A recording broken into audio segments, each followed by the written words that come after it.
Christopher, I'm not sure if you believe in heaven, but if you do you think Jerry Falwell is in it? No, and I think it's a pity there isn't a hell for him to go to. What is it about him that brings up such vitriol?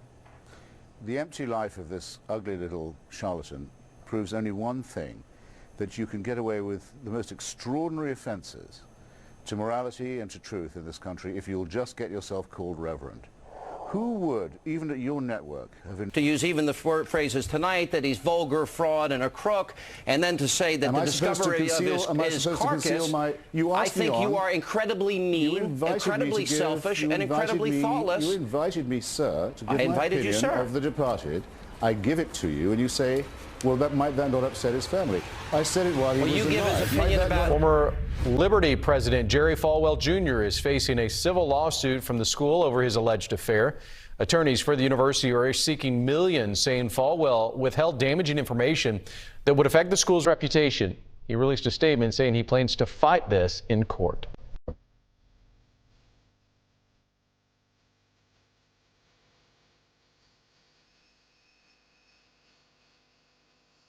I need about 20 more years to accomplish what my vision for the university is. 20 years? I need at least another 20 years, so that's how I'm praying. In the Bible, there's a story of a guy named Hezekiah who was dying, and he asked God for 15 additional years, and he got it. Well, I'm praying the same prayer with an option to renew. And do you think you'll get it? I don't know. Christian Amanpour talking to the Reverend Jerry Falwell several months ago, hoping for more years on his life. Reverend Falwell, of course, died today after a life of faith and controversy. We've heard many voices in the last hour and a half discussing Falwell's life and his legacy. Here on 360, we believe in giving all sides a chance to air their views, and you, the viewer, can come to your own conclusions. In a moment, we'll hear from Franklin Graham, the son of Billy Graham, who has fond memories of Jerry Falwell as a friend and a pastor. First, a very different point of view, though, a representation of another side of viewpoint toward Jerry Falwell from author and outspoken atheist Christopher Hitchens. He's the author of God is Not Great, How Religion Poisons Everything. I spoke to him earlier in the program. Christopher, I'm not sure if you believe in heaven, but if you do you think Jerry Falwell is in it? No, and I think it's a pity there isn't a hell for him to go to. What is it about him that brings up such vitriol? The empty life of this ugly little charlatan proves only one thing, that you can get away with the most extraordinary offenses to morality and to truth in this country if you'll just get yourself called reverend. Who would, even at your network, have invited on such a little toad to tell us that the attacks of September the 11th were the result of our sinfulness and were God's punishment if they hadn't got some kind of clerical qualification? People like that should be out in the street shouting and hollering with a cardboard sign and selling pencils from a cup.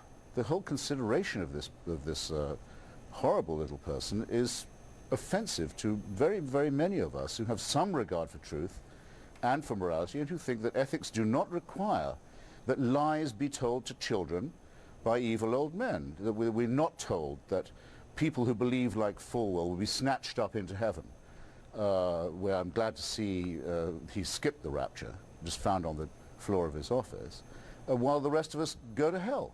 How dare they talk to children like this? How dare they raise money from credulous people on their Huckster-like Elmer Gantry radio stations and fly around in private jets as he did, giggling and sniggering all the time at what he was getting away with. Do you get an idea now of what I mean to say? Yeah, no, I think you're making yourself very clear. I mean, how dare he say, for example, that the Antichrist is already present amongst us and is an adult male Jew, while all the time fawning on the worst elements in Israel, with his other hand pumping anti-Semitic innuendos into American politics, along with his friends Robertson and Graham. And yet there are... encouraging the most extreme theocratic fanatics and maniacs on the West Bank and in Gaza not to give an inch of what he thought of as Holy Land to the people who already live there, undercutting and ruining every Democrat and secularist in the Jewish state in the name of God. He's done us an enormous disservice by this sort of demagogy. What do you think it says about America and politics in America that he was so successful in mobilizing huge swaths of the country to come out and vote? I'm not certain at all that he did deserve this reputation. You don't think he does? Well, I'm not certain that he was a mobilizer. We certainly hoped to be one. Well, the fact is that the country suffers to a considerable extent from paying too much by way of compliment to anyone who can describe themselves as a person of faith. Jimmy Swaggart, Ted Haggard, Chaucerian frauds, people who are simply pickpockets, and frauds who prey on the gullible. Do you believe he believed what he spoke? And the unwary? Of course not. He woke up every morning, as I say, pinching his chubby little flanks and thinking, I've got away with it again. You think it was a complete fraud, really? Yes. You don't believe that, I mean, in his reading of the Bible, you don't think he was sincere in his, I mean, whether you agree or not with his reading the Bible, you don't think he was sincere in what he spoke? No. I think he was a conscious charlatan and bully and fraud. I think if he read the Bible at all, and I would doubt that he could actually read any long book at all, that he did so only in the most hucksterish, as we say, Bible-pounding way. I'm going to repeat what I said before about the Israeli question. It's very important. Jerry Falwell kept saying to his own crowd, yeah, you've got to like the Jews because they can make more money in 10 minutes than you can make in a lifetime.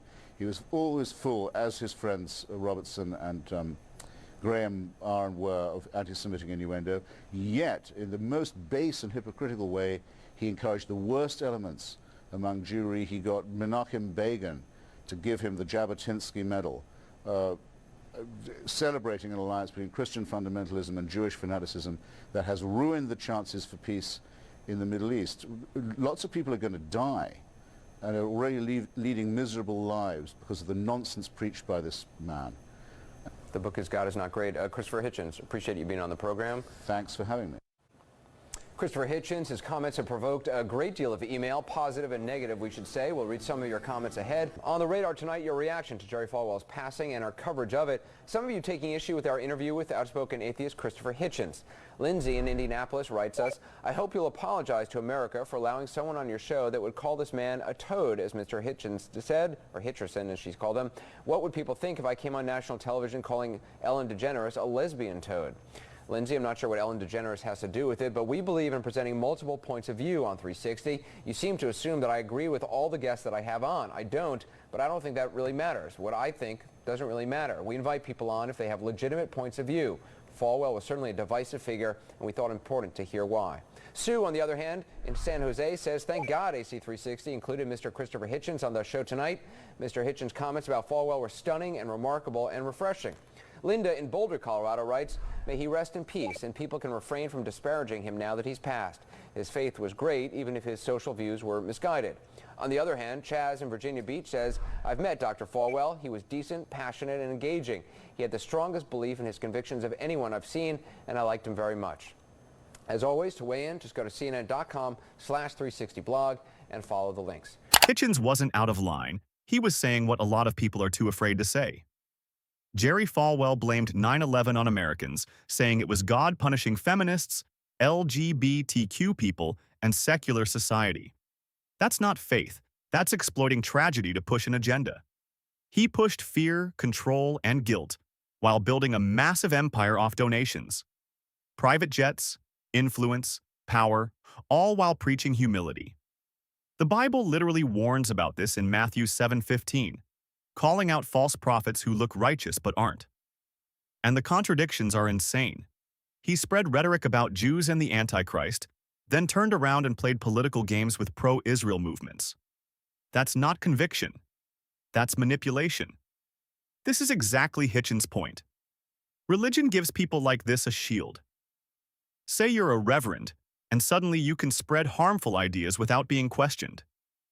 Strip away the title, and what's left? A man using fear, authority, and belief to control people. The controversial televangelist was a polarizing figure, emboldening conservative Christians while alienating many liberals, but there's no question about the impacting legacy Falwell leaves behind. Joining us now is Republican strategist Ralph Reed and author of God is Not Great, columnist Christopher Hitchens, who made news last night with his harsh critique of the Reverend. Christopher, let me start with you here and talk about the things you've said, which obviously we know where you stand on religion, we know where you stand on Reverend Falwell.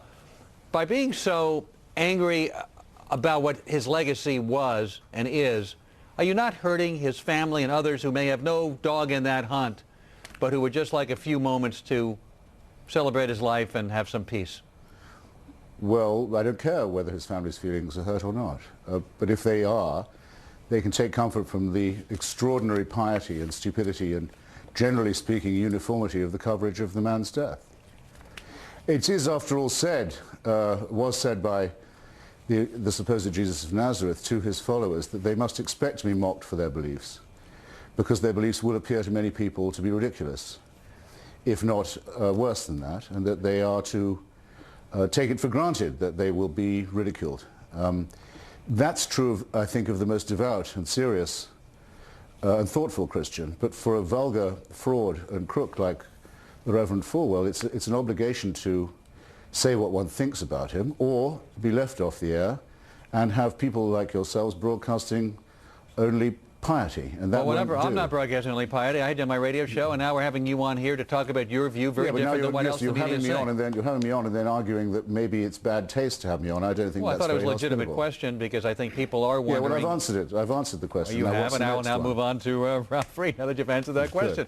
Ralph, does Christopher Hitchens have a point? It is a free speech issue. He was a polarizing figure, Reverend Falwell was, and there are many people, maybe not all of them feeling as strongly as Christopher Hitchens, but who feel that Reverend Falwell was indeed a polarizing figure. He said things that offended many Americans. Well, you know, look, any time, Alan, that you are an agent of change the way Dr. Falwell was, who had the kind of impact that he had on American religion, on our culture, and on our politics, he was one of the most important historical figures of the last 50 years in each of those areas, ending the self-imposed exile of evangelicals from civic and cultural engagement, and I think transforming them into one of the most important and vibrant and energetic constituencies in the entire electorate. No one does that, liberal or conservative, Republican, Democrat, of any faith. Well, and not stir controversy. But it's just my belief as an American, not as a conservative, not as somebody of any particular denominational background or faith, but just as an American, in terms of elevating the civility of our discourse, that when somebody dies, that we ought to show a measure of respect and appreciation for their family and for their loved ones and for those who are grieving right now, and our thoughts and prayers ought to be with them, regardless of whether we agreed with Dr. Falwell. Christopher Hitchens. Oh, come on. Play the world's smallest violin. Listen, he established a business, a racket, in my opinion. He was a religious businessman in the same way as Mr. Ralph Reed is a religious entrepreneur. He's left the business to his children. It's a hereditary job. Let that console them. You can't have me on and say that I have to say, I'm terribly sorry he's dead. Hey, Christopher. One reason you can't ask me to do that is because I am not. I think we have been rid of an extremely dangerous demagogue who lived by hatred of others and prejudice, and who committed treason by saying that the United States deserved the attack upon it and its civil society in September 2001 by other religious nutcases like himself. He profoundly and repeatedly apologized, and I'm sure you're perfect in your life. I'm sure you're perfect in your life, and that you've never made any mistakes. I've never committed treason like that. I don't believe in the sincerity of his apology. Let's look at the thoughtlessness and the mean-spiritedness of your very remarks that you've made about Reverend Falwell. By all means. You think it's a pity that there isn't a hell for him to go to, you said. Yes, I do. On his death, you write, the discovery of the carcass of Reverend Falwell on the floor of his obscure office is, almost zero significance, except for perhaps two categories of people, etc. You also say the evil he did will live after him. Yes. I knew Reverend Falwell, Christopher. I know the good work that this man has done. Tell me about it. Well, for takes a lot to make me cry. I know you think you're the smartest guy in the room, but you sound like a jackass when you attack his family like this. But I know what he did for unwed mothers. I know what he did for alcoholics. I know what he did for drug addicts. Excuse me, sir. Yeah. I did not attack his family, and no fair-minded view of yours will say that. I'm not going to be conscripted into saying that it's my job, when you invite me on to discuss this man, first to say how sorry I am for him and his family. That isn't what I feel. You, no doubt, as a Christian, or whatever you are, require hypocrisy of people. I'm sorry, you're asking the wrong person. I'm not asking for no, but I am asking for human decency, and if you don't think it has an impact on his family, to use even the phrases tonight, that he's vulgar, fraud, and a crook, and then to say that the discovery of his carcass, I think you are incredibly mean, incredibly selfish, and incredibly thoughtless. You invited me, sir, to give my opinion of the departed. I give it to you, and you say, well, might that not upset his family? I said it while he was alive. Give his opinion might that not have upset his family too? You give the opinion about him, and I'm giving the opinion about you and the thoughtlessness of your remarks here. And I'm really calling for any human decency that you may have in your pseudo-intellectually superior mind of yours. More of the debate on this coming up in a moment, and later, unbelievable video of a toddler. And we continue now. Republican strategist Ralph Reed and columnist and author Christopher Hitchens. You know, Christopher, I interviewed you a little bit about your book just a short time ago. And it made me think a lot. Jerry Falwell, because I do know him, he does a lot for people that are in trouble. He gave a lot of scholarships to his school. He helped women that were pregnant and needed help. He'd give them food and a place to live and an education. He did a lot to people that are alcoholics and et cetera, et cetera. You have your hostility towards religion, and that's without saying.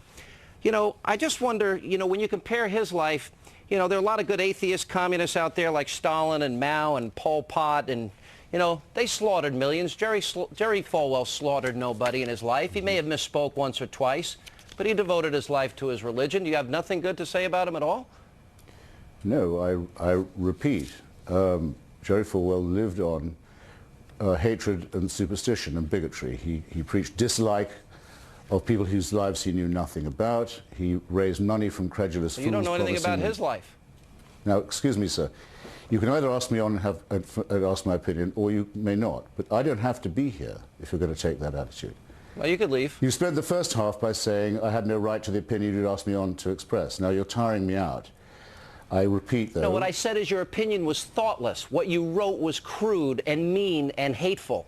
That's what I said. You took up all the time for my answer with your long, rather unlettered question. Oh, okay. Jerry Falwell just made a career out of sponsoring dislike and superstition, said that people he didn't like were going to hell, said the United States deserved to be attacked by Islamic fascists, said he believed that people would be raptured into heaven, leaving all the rest of us to wallow behind. I think his death is a deliverance. And if you say that someone who occasionally makes a charitable donation is a good person, then you have to say that Hamas and Hezbollah, who do all this charitable giving and charitable organizing, are the same. In a country that celebrates it, Ralph Reed. Sean, you know, look, and why not a word now from the friend of Jack Abramoff? Well, we only have a moment here, Ralph. Here's an important question about. Well, let me get Ralph in here. Here's an important question about Jerry Falwell. That's all it needs now. Let's hear from the Abramoff faction. We only have a moment left. Ralph gets to speak too. Artists. You should be ashamed of yourselves. Hold on, Christopher. Ralph, the big controversy about Jerry Falwell was he fused religion and politics, and that's what people will be debating, I guess, going forward. And after he said he would not do such a thing, would Jesus have advocated the GOP, and was he right to bring in and marry those two and give that impression? We only have a very short time left, Ralph. Well, I don't think that's ever what Dr. Falwell said. What he said was that there were certain transcendent values, such as the protection of innocent human life, the sanctity of marriage, the need to defend the state of Israel, his opposition to communism, his opposition to radical defend the Israeli occupation. jihadism, and what he believed was that those values should be reflected in public policy. And I think that, you know, when you have a community of Liberty University with its 10,000 students in residence, you have 22,000 members of his church, you have millions of others of people who looked up to him and admired him, I would really hope that people like Christopher would show the decency and respect to let those people mourn and remember his memory without being torn down and attacked. Tell it to your business partner. Good try, Christopher. Tell it to your personal friend of mine, and I'll miss him. When we come back, a toddler gets too close to a dancing performance. This is the part where people start saying, hey, he just died. Show some respect. But why? Seriously, why does dying suddenly wipe the slate clean? Falwell wasn't just some quiet pastor. He was in politics, pushing religion into government, telling people how to think, how to vote, who was right and who was wrong. That has real impact on people's lives. And now we're supposed to just stay quiet? Hitchens is basically saying, no. If someone spent years spreading harmful ideas, you don't suddenly pretend it didn't happen just because they're gone. Even the Bible warns about this kind of behavior. In Matthew 6:5, it calls out people who use religion to be seen, to gain status. And that whole argument, well, he helped people, yeah, a lot of powerful figures do charity. That doesn't cancel out everything else. You don't get a free pass because you wrap your message in religion. If anything, that should make people question it more. He's the pool boy whose affair with Jerry Falwell Jr.'s wife brought down an evangelical dynasty. They have a public image, but behind the scenes, they're freaks. Now he's telling his story in a soon-to-be-released Hulu documentary, God Forbid. If I would have known that accepting this woman's invitation to go back to her hotel room would have led to a scandal involving the president of the largest Christian university in the world, I would have walked away and just enjoyed my private life. Giancarlo Granda was working as a pool boy at the legendary Fontainebleau Hotel in Miami in 2012 when he says Becky Falwell, then 42 years old, began flirting with him. Towards the end of my work shift, she's like, hey, would you want to go back to my hotel room? And as a single 20-year-old, I'm like, yeah, of course. And then she's like, but my husband wants to watch. In his new book about the 8-year relationship, he describes that bizarre first encounter in a hotel room with Jerry Falwell watching. I told him, if you get jealous at any point, just let me know and I'll get the hell out of here. But he told me, don't worry about it. You guys do what you want to do. I kissed Becky, I picked her up and carried her over to the second bed. Jerry got up and walked to the side of the bed. I had a moment of near panic thinking, what is he doing? And I told him to back off. Afterward, they were elated that we'd managed to pull it off. She was buzzing electric and Jerry continued to giggle with excitement. She's the hottest first lady at any college in the country.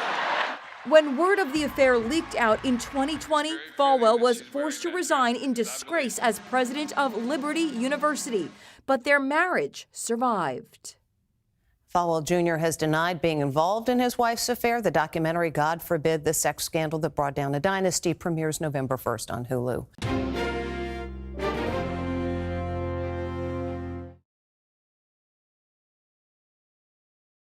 And Becky. Granda claims that Becky told him that her and her husband were at a swingers club the night before, so this is going back to 2012 at that hotel, but that wasn't their thing. They wanted a more intimate session. Both Jerry and Becky deny the allegations made by Granda. Jerry said that his wife Becky did have an affair, but he didn't watch. He says they've now reconciled. The affair caused Jerry to be depressed, and it's really been quite a struggle. It appears as though Jerry and Granda are in some type of real estate deal that didn't go as planned. Jerry said that Granda is trying to extort him. Granda says that he just wants to be bought out of this deal. So this is why Granda said that he's come forward with these allegations. Now, as a result of this whole mess and some other things that Jerry did in the past, he resigned as president of Liberty University. He had some trouble in the past where he had this photo where his pants were unzipped and he was with a woman whose pants were unzipped. She was pregnant.